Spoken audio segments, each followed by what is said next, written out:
Pour cette recette, il nous faut du candérel, du thé, du beurre allégé, un œuf, de la levure chimique, une pêche, un citron jaune et de la farine. Avant de commencer cette recette, faites fondre le beurre au micro-ondes et préchauffez votre four à 180 degrés, soit thermostat 6. Dans un saladier, mélangez la farine avec le beurre fondu, l'œuf entier, puis ajoutez la levure chimique, les 3 cuillères à soupe de candérel, ainsi que le zeste d'un demi-citron jaune. Avant de râper votre citron jaune, le lavez soigneusement. Mélangez à l'aide d'un fouet. Pour cette recette, vous pouvez varier entre les zestes de citron vert, les zestes de clémentine, d'orange ou de pamplemousse, tout dépend de la saison de vos agrumes. Beurrez très légèrement un moule avec du beurre à l'aide d'un pinceau, puis versez à l'intérieur la pâte à cake et réservez au frais le temps de préparer la pêche. Je vais maintenant préparer le bouillon qui servira à cuire la pêche.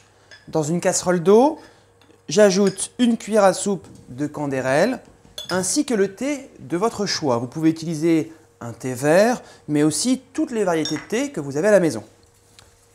Je laisse bouillir et infuser pendant 5 minutes. Pour ce dessert, nous allons donner l'illusion que la pêche est entière dans le cake alors qu'elle sera vidée de son noyau. Pour cela, il suffit, à l'aide d'un emporte-pièce, de couper autour du noyau. Si vous ne possédez pas d'emporte-pièce, utilisez tout simplement un couteau. Puis, retirez l'emporte-pièce, prenez une paire de ciseaux et attrapez le noyau.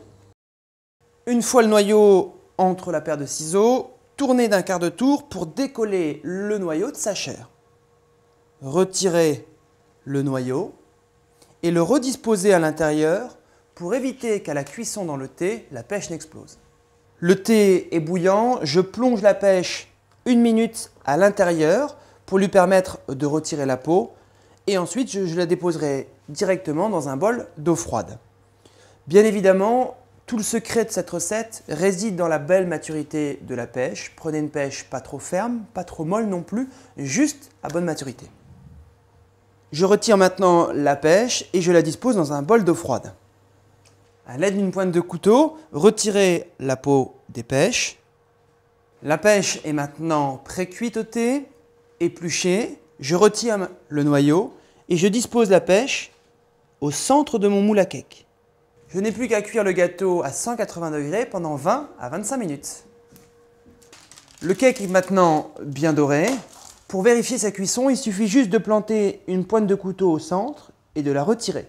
Si rien n'est attaché sur le couteau, c'est que votre gâteau est cuit. Notre cake aux pêches est maintenant terminé. Je vous le conseille de le servir avec un thé, froid ou chaud.